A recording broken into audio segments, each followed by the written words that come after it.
Por exemplo, um observador não podia determinar se ele próprio estava em movimento medindo a velocidade da luz, uma vez que essa velocidade é a mesma para todo e qualquer observador. Isso significa que era preciso mudar velhas noções sobre tempo e espaço. E embora o próprio Poincaré não tenha examinado as consequências, Lorentz desenvolveu as equações necessárias para demonstrar exatamente até que ponto réguas teriam que se contrair e os relógios se atrasar quando estivessem em movimento. A essência do seu raciocínio pode ser observada com o auxílio do mais simples dos relógios. 2 espelhos colocados a uma determinada distância um do outro, com um feixe de luz oscilando entre eles. Cada oscilação do feixe corresponde a um tique ou um taque do relógio. Para Henry, seu relógio está em repouso. E é um relógio comum. Mas para Albert, esse relógio está se movendo. E entre uma batida e outra, ele observa o feixe de luz traçar uma trajetória diagonal, que significa que ele está percorrendo uma distância maior. Assim, Albert acredita que o relógio em movimento está andando mais devagar. Mas, quanto mais devagar?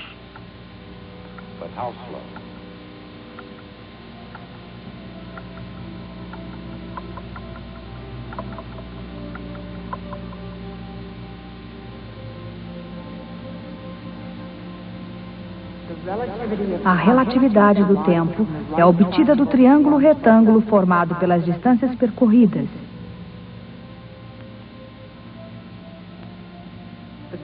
O teorema de Pitágoras demonstra que a trajetória da luz em movimento é maior do que a distância entre os espelhos. Pelo fator 1 sobre a raiz quadrada de 1 menos v ao quadrado sobre c ao quadrado, esse fator ocorre com tanta frequência em relatividade que tem o seu símbolo próprio, a letra grega gama.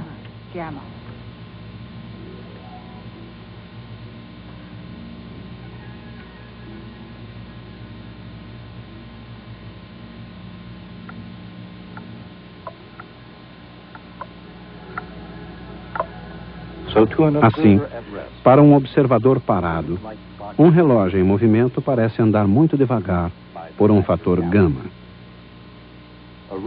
Uma régua ou outro objeto qualquer em movimento também parece contraído pelo mesmo fator, o que recebe o nome de contração de Fitzgerald.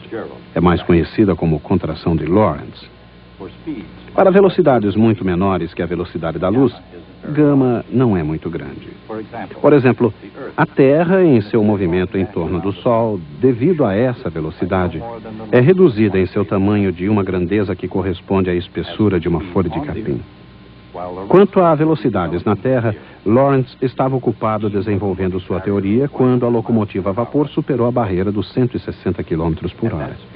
A essa velocidade, todo o trem tem seu comprimento reduzido em menos de um átomo da tinta que cobre o seu motor. E o próprio Lorentz não andou devagar. Ele era o grande físico internacional.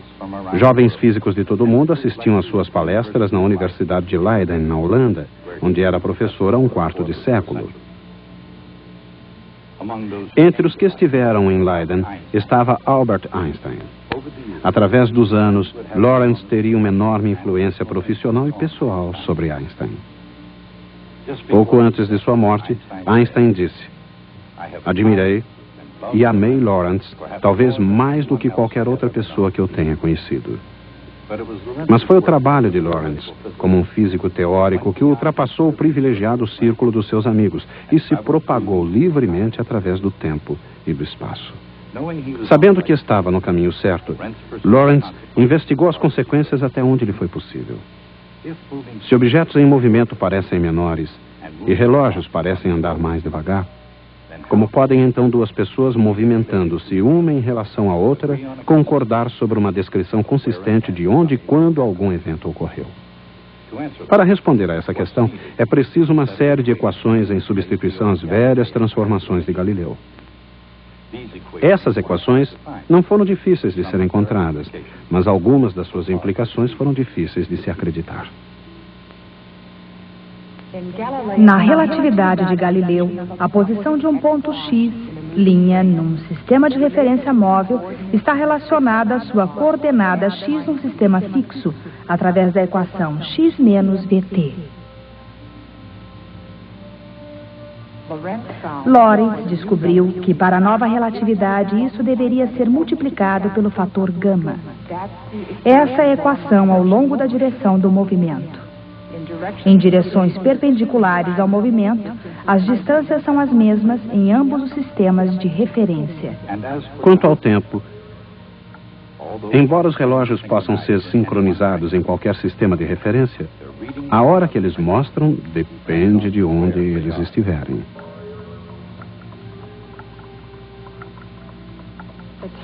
O tempo no sistema de referência móvel é gama vezes a quantidade T menos Vx sobre C ao quadrado. Juntas, essas equações são as transformações de Lorentz. Elas expressam a essência matemática da teoria da relatividade espacial. As transformações de Lorentz atrasam o relógio e contraem as distâncias independentemente do sistema de referência de quem está se movimentando. O observador no sistema de referência em movimento pensa que está parado e que o outro sistema é que está se movendo. Mas essas equações fazem muito mais do que apenas isso. Elas, na verdade, unem tempo e espaço. Quando ocorre um evento, ele não tem significado se não se diz onde ele ocorreu.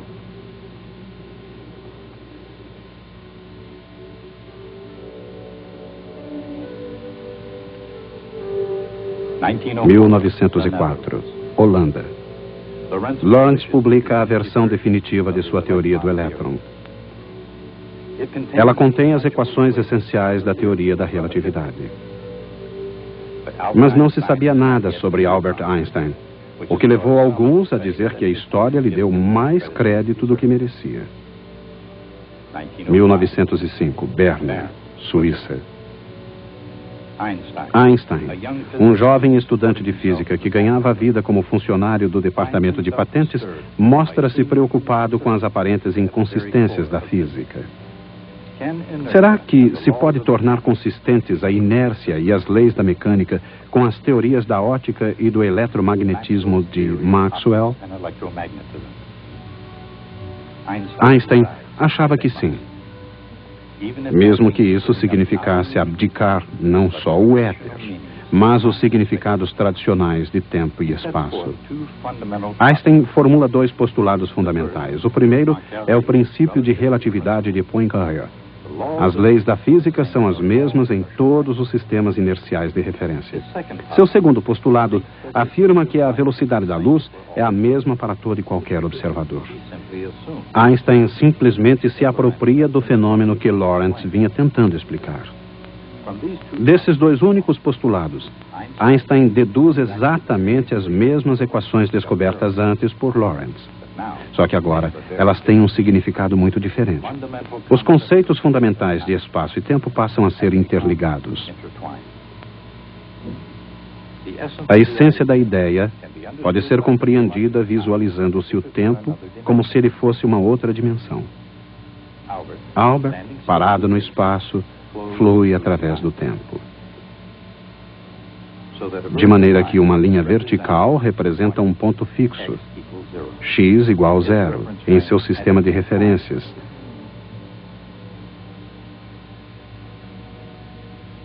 Em diferentes instantes, enquanto que uma secção transversal horizontal representa momentos simultâneos em lugares diferentes.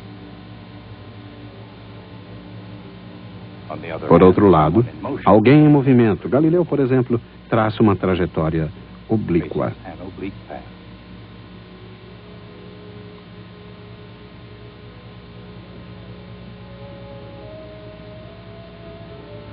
Assim, enquanto o que Albert acha que um ponto fixo representa-se por uma linha vertical, a ideia de Galileu sobre o nada acontecendo aparece como uma linha inclinada em x, linha igual a 0, ou em qualquer outro lugar de seu sistema de referências.